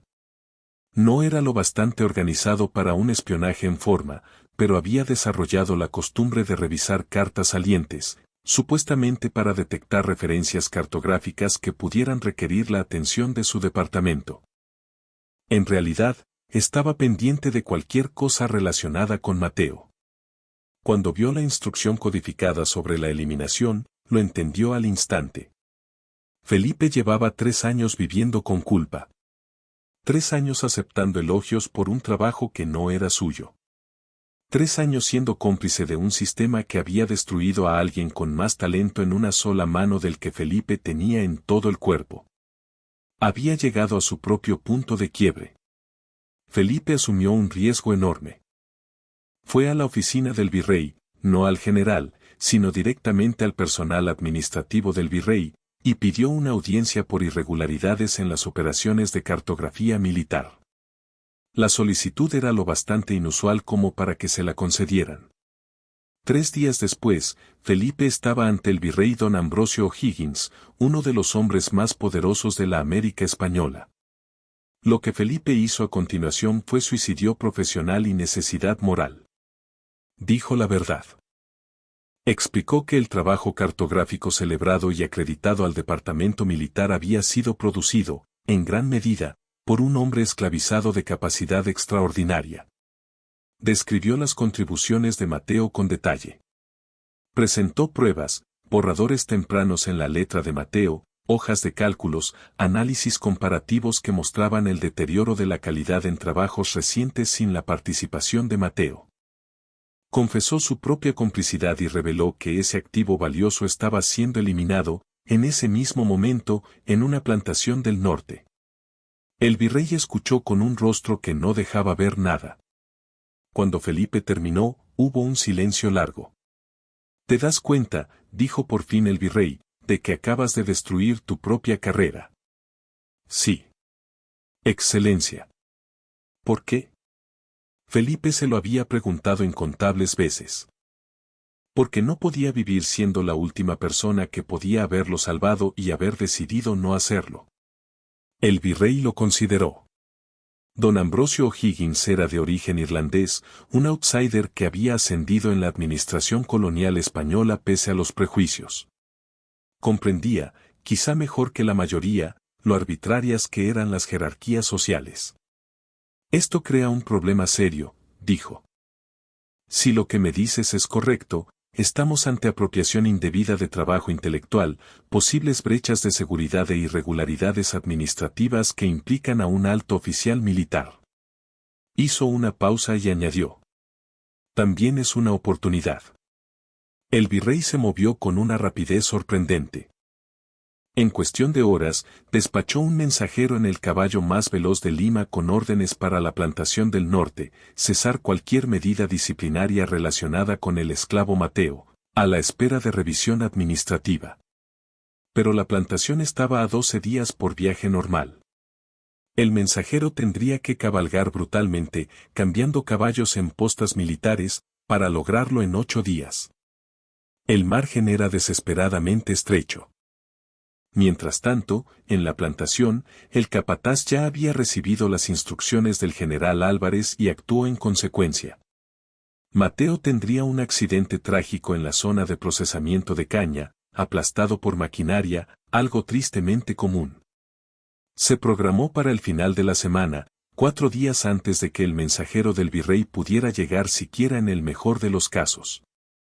Mateo no sabía nada de esto. Trabajó sus surcos asignados, con el cuerpo fallándole un poco más cada día, aferrándose por pura terquedad y por el ritual nocturno con la brújula escondida. El jueves por la mañana, el día marcado para su muerte orquestada, lo llamaron a la planta de procesamiento. El capataz explicó que había un problema mecánico que necesitaba evaluación y que se requería el ojo cuidadoso de Mateo. Era un pretexto débil. Pero, ¿qué otra opción tenía sino obedecer? La planta era una pesadilla de hierro, vapor y engranajes que trituraban. Los trabajadores metían caña en rodillos que extraían el jugo con una presión enorme. Los accidentes eran frecuentes, manos aplastadas, brazos atrapados en engranajes, cuerpos arrastrados hacia mecanismos que no podían detenerse con rapidez. El capataz condujo a Mateo hacia un sistema de rodillos especialmente peligroso que estaba fallando. Al acercarse, Mateo notó dos cosas: la máquina no estaba realmente averiada y los trabajadores que solían operar esa sección habían sido apartados. Lo entendió al instante. Se le disparó el pulso. Su mente, entrenada para calcular rutas de escape y trayectorias, analizó el espacio con desesperación. Salidas, bloqueadas. El capataz colocándose detrás. 2 hombres más acercándose desde los lados, no eran trabajadores, eran ejecutores. Este era el momento. O morir fingiendo ignorancia, o morir peleando. Mateo eligió una tercera opción. Corrió. No hacia las salidas bloqueadas, sino hacia el único espacio que no habían contemplado. Se lanzó entre piezas de maquinaria en movimiento, apretándose por un hueco entre el rodillo y el marco que parecía imposible de estrecho. Su cuerpo, consumido por el trabajo del cañaveral, era lo bastante delgado para pasar. Sintió que algo se le desgarraba en el hombro al forzarse. Oyó gritos detrás, salió por el otro lado del conjunto de máquinas hacia el área de carga exterior y corrió hacia los campos de caña, el laberinto vasto y confuso donde tal vez tendría ventaja. El capataz y sus hombres lo persiguieron, pero Mateo sabía algo que ellos no. Llevaba 18 meses observando la geografía de la plantación. Sabía qué secciones conectaban con canales de riego, qué senderos terminaban en callejones sin salida, qué zonas tenían un crecimiento denso capaz de ocultar a un hombre en fuga. Navegó la plantación como había navegado los túneles de Cajamarca, leyendo un mapa mental que nadie más podía ver. Durante 6 horas evitó la captura, débil, herido, exhausto, pero libre de una forma que nunca había sido. Cada dirección, elección suya. Cada giro, decisión suya. Lo encontraron al atardecer, desplomado cerca del límite sur de la plantación, demasiado agotado para continuar. Los hombres del capataz lo arrastraron de vuelta, furiosos por los problemas que había causado. Mañana, prometió el capataz. No habrá más oportunidades. Pero mañana sería demasiado tarde.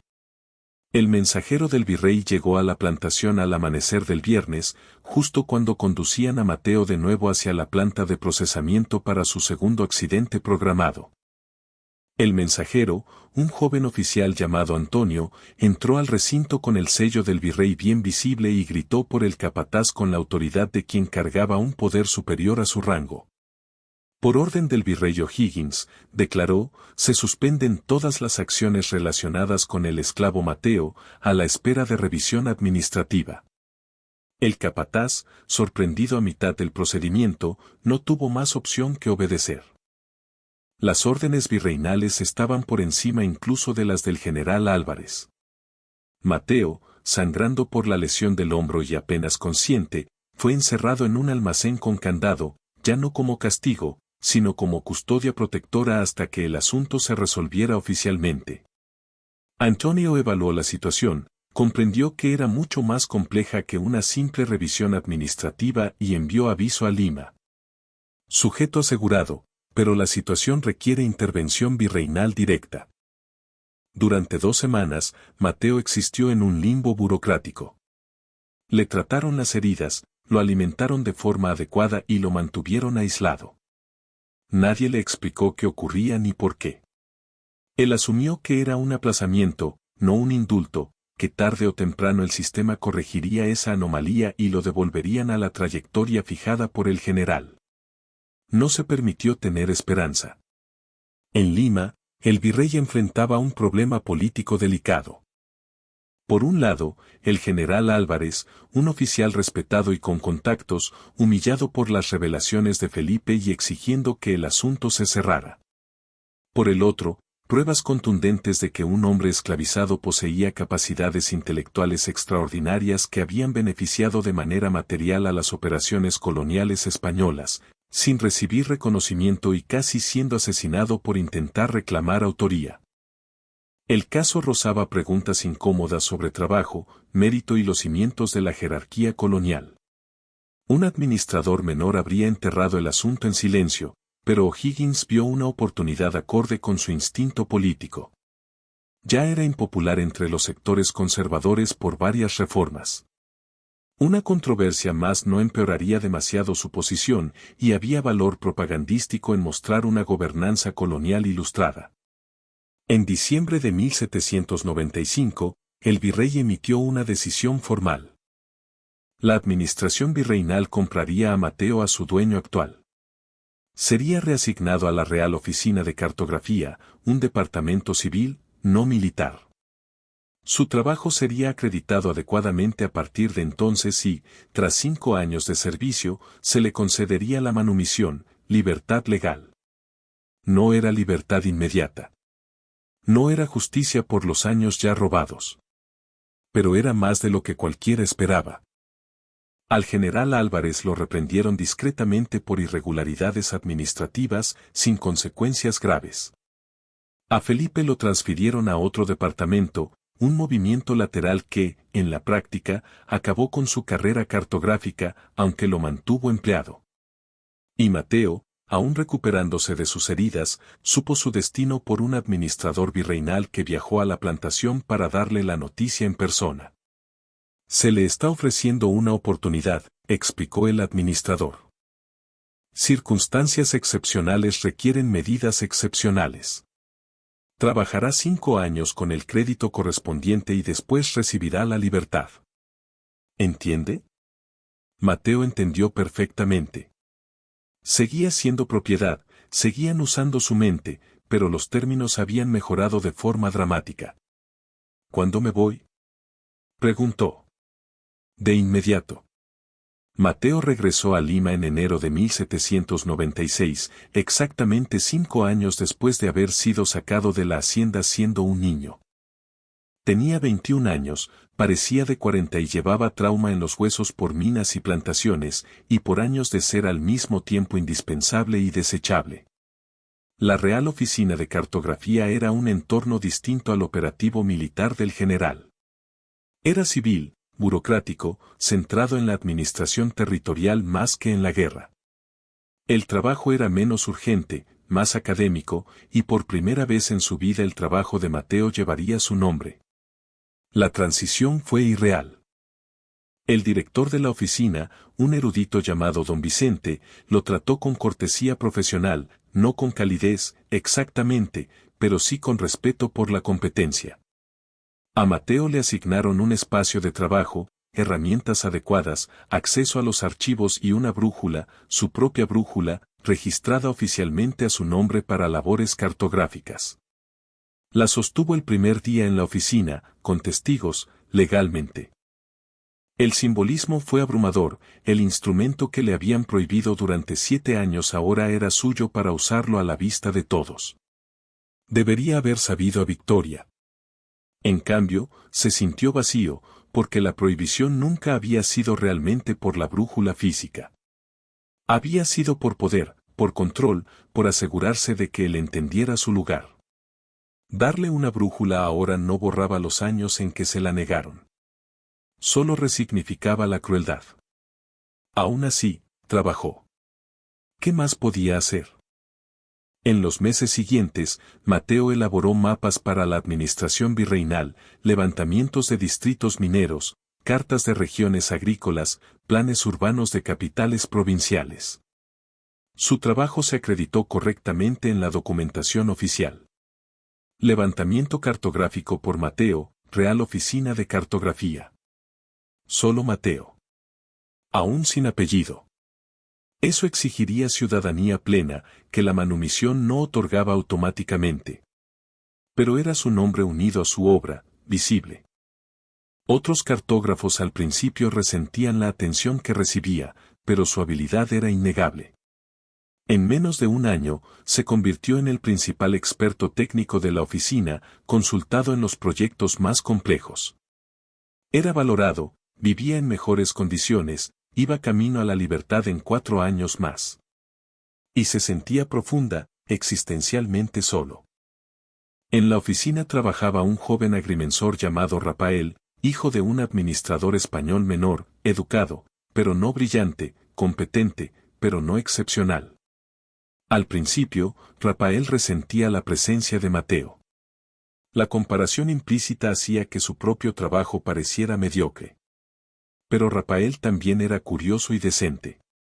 Empezó a hacerle preguntas a Mateo sobre técnicas cartográficas, no para apropiarse del crédito, sino para aprender de verdad. Sus conversaciones comenzaron de manera profesional y evolucionaron hacia algo parecido a una amistad, dentro de los límites que podían existir entre un hombre libre y un hombre esclavizado, incluso con mejores condiciones. Rafael vio lo que otros no veían. La brillantez técnica de Mateo coexistía con un daño psicológico profundo, como a veces se quedaba paralizado cuando le daban lecturas de brújula, como si el instrumento aún cargara peso traumático, como nunca guardaba pertenencias personales, como si esperara que se las confiscaran, como trabajaba de manera compulsiva, incapaz de descansar, como si la productividad fuera el único escudo contra el desecho. «Puedes ir más despacio», le dijo Rafael una vez. «Aquí nadie te castigará por tomarte tiempo. Los hábitos son difíciles de romper. Estás a salvo ahora». «Ahora soy útil», corrigió Mateo. «No es lo mismo que estar a salvo». Rafael comenzó a comprender la profundidad de lo que Mateo había vivido, años de explotación, la crueldad casual de ser al mismo tiempo valioso y deshumanizado. Hizo algo inusual, empezó a defender a Mateo en discusiones administrativas, presionando por mejores condiciones de trabajo, manumisión más temprana, reconocimiento apropiado. Era políticamente arriesgado. Demasiada simpatía por el bienestar de un esclavo podía dañar la reputación propia. Pero Rafael insistió y, poco a poco, de forma incremental, las condiciones mejoraron. A Mateo le dieron alojamiento privado en lugar de barracones compartidos. Mejoró la comida. Recibió pagos, no un salario, sino pequeñas compensaciones monetarias por trabajos excepcionales, monedas que podía conservar. Por primera vez en su vida, Mateo tuvo algo parecido a dignidad en su labor. Fue extraño cuánto importaba eso, incluso llegando tan tarde. Luego llegó el deterioro. Para 1799, Mateo había completado 4 años de su término de 5. La libertad estaba a 10 meses, una fecha concreta marcada en calendarios administrativos, real y cercana. Pero su salud se venía abajo. Los años de daño acumulado, las minas de Cajamarca, el trabajo en plantaciones, el estrés crónico de un cautiverio perpetuo, habían desencadenado problemas en cascada. Desarrolló una tos persistente que no cedía. Le temblaban las manos, lo que volvía cada vez más difícil el trabajo cartográfico de detalle. Perdía peso, peso que no podía permitirse perder. El médico de la oficina, que lo examinó por petición de don Vicente, fue directo. Su cuerpo se está rompiendo. Pulmones comprometidos, posiblemente tuberculosis. Efectos de nutrición deficiente. Agotamiento crónico. Necesita descanso, mejores condiciones y tratamiento médico más allá de lo que puedo ofrecer. ¿Puede seguir trabajando?, preguntó don Vicente. ¿Durante cuánto tiempo? 10 meses. El médico dudó. Quizá. Pero está acelerando su declive. Don Vicente enfrentó un dilema ético. La libertad contractual de Mateo se acercaba, pero obligarlo a mantener el mismo ritmo podía matarlo antes de alcanzarla. Sin embargo, liberarlo antes requería aprobación virreinal, un proceso burocrático que podía tomar meses. Eligió un compromiso, redujo el horario de Mateo, le asignó proyectos menos exigentes físicamente y le proporcionó mejor apoyo médico. Mateo agradeció los gestos, pero entendía la matemática. Su cuerpo se estaba rompiendo más rápido de lo que el calendario avanzaba hacia la libertad. Podía no llegar. Rafael, ya su amigo más cercano, lo visitaba con frecuencia. Jugaban ajedrez, juego en el que Mateo destacaba gracias al mismo razonamiento espacial que aplicaba a la cartografía. Hablaban de geografía, política, filosofía, dentro de los límites cuidadosos de lo que un hombre libre y un hombre esclavizado podían debatir con seguridad. Una noche, Rafael le preguntó: ¿qué harás cuando seas libre? Mateo no pensaba en otra cosa. Hacer mapas que realmente sean míos. Tal vez enseñar. Tal vez trabajar por cuenta propia. Podrías presentar tu portafolio a la Royal Society. Ellos. No tengo portafolio, interrumpió Mateo en voz baja. Todo lo que creé antes de esta oficina pertenece a otros. Mis mapas de Londres aparecen como cartógrafo desconocido. Tendría que empezar de cero, demostrarme con trabajo que estoy demasiado enfermo para hacer. Entonces documentemos todo ahora, insistió Rafael. Yo daré testimonio de tus capacidades. Don Vicente puede dar referencias. ¿Y quién contrata a un cartógrafo esclavo liberado, dijo Mateo, cuando puede contratar a un profesional español? Rafael no tuvo respuesta.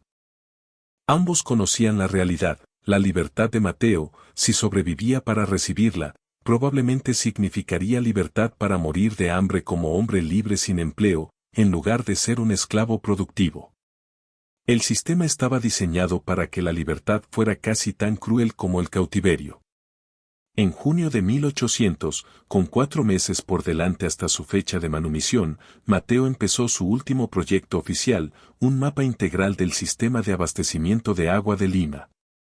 Los acueductos, pozos y redes de distribución de la ciudad estaban mal documentados. La Real Oficina de Cartografía había recibido la tarea de crear mapas definitivos para apoyar la planificación urbana. Era un trabajo técnico, poco glamuroso, pero importante. Mateo se volcó en él con el enfoque obsesivo que siempre aplicó a la cartografía, en parte por su naturaleza y en parte porque mantenerse ocupado lo alejaba de la tos que empeoraba, del peso que seguía perdiendo, del cansancio que nunca se iba del todo. Rafael lo ayudó, encargándose del trabajo físico de campo mientras Mateo se concentraba en el análisis y la síntesis. Trabajaron bien juntos, la colaboración que Felipe y Mateo nunca pudieron alcanzar por culpa y explotación. El mapa que crearon fue como todo lo que tocaba Mateo, excepcional. Identificó ineficiencias en la distribución actual del agua, propuso mejoras y marcó zonas en riesgo durante terremotos. Las autoridades municipales lo elogiaron como exactamente lo que la ciudad necesitaba. La documentación de portada decía: levantamiento cartográfico por Mateo y Rafael Celenus, Real Oficina de Cartografía, Lima, 1800. Su nombre primero. Acreditado correctamente en un trabajo que quedaría preservado en archivos municipales. Cuando terminaron en septiembre, don Vicente organizó algo sin precedentes, una pequeña ceremonia dentro de la oficina para reconocer la finalización del trabajo. Asistieron funcionarios menores. Se sirvió vino. Las contribuciones de Mateo fueron elogiadas en público. Era la primera vez en su vida que celebraban su trabajo con el presente. Rafael dio un breve discurso sobre la pericia y la dedicación de Mateo. Don Vicente le entregó un pago extra, dinero real, suficiente para significar algo. Y le dieron un regalo, una brújula de alta calidad en un estuche de madera tallada, con una inscripción. Para Mateo, navegante de espacios invisibles, con respeto de sus colegas. Lima, septiembre de 1800. Mateo sostuvo la brújula con manos temblorosas, con los ojos húmedos. Intentó hablar y no encontró palabras. Al fin logró decir: gracias. Era el reconocimiento que tanto había anhelado. Luego vino el derrumbe. 2 semanas después, su tos cambió a algo innegable. Empezó a toser sangre. Le subió la fiebre. Los temblores en las manos se intensificaron hasta impedirle trazar detalles finos. El médico diagnosticó tuberculosis avanzada. En 1800, era una sentencia de muerte, lenta, dolorosa e inevitable. Mateo quedó confinado a sus habitaciones para reposo. La oficina enviaba comida, medicinas que poco ayudaban y visitas que no sabían qué decir. Rafael iba a diario, leyéndole en voz alta libros que Mateo ya no podía sostener. Don Vicente envió una solicitud urgente al virrey, conceder manumisión anticipada por razones médicas. Dejar que el hombre muriera libre. La petición entró en la máquina burocrática y avanzó lentamente entre trámites. Pasaron semanas. Mateo empeoró. Para principios de noviembre, estaba apenas consciente la mayoría de los días. El médico dijo que era cuestión de semanas, quizá de días. Rafael se sentó junto a él una tarde lúcida, sosteniéndole la mano. La manumisión debería aprobarse pronto, dijo Rafael, intentando sonar seguro. En cualquier momento. Mateo sonrió con debilidad. La burocracia se mueve a su propio ritmo. Lo lograrás. Tal vez. O tal vez muera 3 días antes de la libertad. Sería apropiadamente trágico, ¿no? No digas eso. No estoy amargado, dijo Mateo, y parecía verdad. Solo estoy cansado. Llevo cansado muchísimo tiempo. Tosió, un sonido húmedo y terrible. Cuando se recuperó, dijo: si no lo consigo, necesito que me prometas algo. Lo que sea. Mi mapa personal. El que hice en secreto hace años. Sigue en Lima, escondido en las habitaciones donde me alojaron en la residencia del general, bajo las tablas del suelo, en la esquina norte. Tiene mi firma. Es el primer trabajo que reclamé como mío. Mateo describió la ubicación con precisión geográfica incluso en su debilidad. Si puedes hallarlo, dijo, intenta conservarlo. Envíalo al capitán Graves si es posible. Solo, que alguien sepa que lo hice yo. Que lo firmé. Lo encontraré, prometió Rafael. Pero vas a sobrevivir para mostrármelo tú mismo. Mateo le apretó la mano con poca fuerza. He navegado muchos espacios imposibles, murmuró, pero no estoy seguro de poder navegar este. La aprobación del virrey para la manumisión anticipada llegó el 18 de noviembre de 1800. Mateo murió el 17 de noviembre. 24 horas lo separaron de la libertad hacia la que había pasado toda su vida trazando mapas. Murió de madrugada con Rafael a su lado. Sus últimos momentos conscientes los pasó sosteniendo la brújula de la ceremonia, con la aguja apuntando al norte, firme y verdadera. Rafael le cerró los ojos con un dolor que lo sorprendió por su intensidad. Había conocido a Mateo menos de 4 años y, aún así, la pérdida se sentía enorme. La oficina celebró un funeral pequeño. Don Vicente habló de las contribuciones de Mateo a la cartografía colonial. Un sacerdote pronunció unas breves palabras sobre el descanso eterno. Mateo fue enterrado en el cementerio común de Lima, en una sección destinada a esclavos liberados y trabajadores de clase baja, una geografía de la muerte tan estratificada como la geografía de la vida. Su lápida, pagada con fondos de la oficina que Rafael gestionó, decía simplemente: Mateo, cartógrafo, 1775-1800. Mapeó el mundo, pero no viajó a ningún lugar. Fue el reconocimiento más oficial que recibió en vida. Rafael no olvidó su promesa. 3 semanas después del funeral, fue a la residencia del general, ahora ocupada por otro oficial militar, pues Álvarez había sido trasladado a Madrid. Consiguió acceso alegando que buscaba materiales históricos del Departamento de Cartografía. Encontró las viejas habitaciones donde Mateo se había alojado años antes, ahora usadas como almacén. Encontró la esquina norte. Levantó las tablas del suelo y encontró el mapa. Estaba dañado, manchas de agua, bordes rasgados, tinta desvanecida por años escondido en la oscuridad. Pero se conservaba lo suficiente como para reconocerlo, un mapa integral de Sudamérica, extraordinariamente detallado, con correcciones a cartas oficiales, sistemas de notación innovadores y, en una esquina, apenas visible, pero indudablemente allí. Mateo, Lima, 1793. Rafael lo retiró con cuidado, lo preservó entre tablillas protectoras e hizo exactamente lo que Mateo le había pedido. Se lo envió al capitán Thomas Graves en Londres, junto con una carta explicando su origen y a su creador. Graves recibió el paquete en abril de 1801. Quedó profundamente conmovido. Presentó el mapa ante la Royal Society con la historia completa de Mateo, el cartógrafo esclavizado cuyo trabajo habían publicado como desconocido, y que murió horas antes de recibir la libertad. La Royal Society catalogó el mapa de forma oficial. Levantamiento de Sudamérica por Mateo de Lima, fallecido en 1800, adquirido póstumamente. Fue preservado en sus archivos. Fue estudiado por geógrafos. Contribuyó al cuerpo de conocimiento geográfico. El nombre de Mateo, por fin unido a su obra, en una institución fuera del control colonial español. Era la victoria que murió creyendo imposible. Los mapas de Mateo siguen existiendo en diversos archivos. Sus mapas de Londres están en la British Library.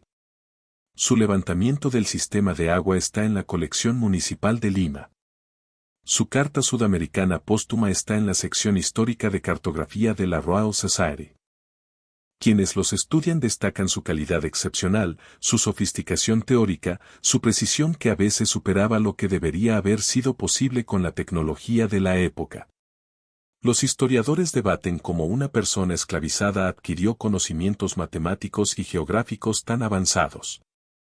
El misterio fascina porque la respuesta es, a la vez, simple y espantosa: talento extraordinario explotado sin piedad, desarrollado precisamente porque se le negó la libertad de usarlo de manera independiente. Felipe vivió hasta 1821 cargando una culpa que nunca soltó. En sus papeles personales, hallados tras su muerte, escribió: construí mi carrera sobre el genio de otro hombre mientras él moría sin crédito. Dios quizá lo perdone. Yo no. El general Álvarez terminó su carrera con honores en Madrid, su reputación intacta, la contribución de Mateo a su éxito oculta para siempre en los registros oficiales. Rafael continuó como agrimensor y llegó a ser director de la Real Oficina de Cartografía. Pasó décadas defendiendo la atribución histórica correcta del trabajo de Mateo. La mayoría de sus esfuerzos fueron ignorados, pero algunas cosas sobrevivieron. El capitán Graves publicó en 1802 un texto titulado Sobre la capacidad intelectual de las personas esclavizadas, un estudio de caso en cartografía colonial. Fue polémico, en gran parte desestimado, pero sembró ideas en el naciente movimiento abolicionista. Y los mapas de Mateo permanecieron, bellos, precisos, llevando su nombre en archivos que sobrevivieron al imperio que lo esclavizó. Hay un momento en el registro histórico que es fácil pasar por alto, una anotación pequeña en los archivos virreinales fechada el 20 de noviembre de 1800, 3 días después de la muerte de Mateo. Es un recibo por la compra de una brújula, de latón, estándar militar, destinada al cementerio común para incluirla con el cartógrafo fallecido. La había comprado Rafael. Había mandado abrir la tumba. Había colocado la brújula de Felipe, la que Mateo había llevado escondida durante años, en el ataúd antes de sellarlo de nuevo. Así que Mateo fue enterrado con una brújula, al final, enterrado con el instrumento que le negaron en vida, la herramienta que representaba todo lo que podía haber sido y lo que le impidieron llegar a ser. El símbolo de la navegación, la autonomía y la libertad de elegir el propio rumbo. Había pasado su vida leyendo mapas mejor que los generales, creando estrategias que moldearon operaciones militares coloniales, resolviendo problemas geográficos que desconcertaban a profesionales entrenados, navegando espacios físicos y abstractos con precisión extraordinaria. Pero nunca se le permitió sostener una brújula hasta el final. Y, para entonces, ya no la necesitaba para encontrar el camino. La pregunta que permanece, la pregunta que los historiadores aún debaten, no es si la historia de Mateo ocurrió. Los documentos existen. Los mapas sobreviven. Los testimonios están registrados. La pregunta es cuántos otros Mateos existieron, cuyos mapas fueron destruidos, cuyos nombres fueron borrados, cuyas capacidades extraordinarias fueron consumidas por un sistema diseñado para negar su humanidad mientras explotaba sus dones. ¿Cuántos navegantes a los que nunca se les permitió navegar sus propias vidas? ¿Cuántas mentes que mapearon el mundo mientras estaban atrapadas en habitaciones de las que no podían salir? La brújula en la tumba de Mateo ya no era una herramienta. Era una disculpa y una acusación. Ambas siguen sin respuesta. Gracias por mirar.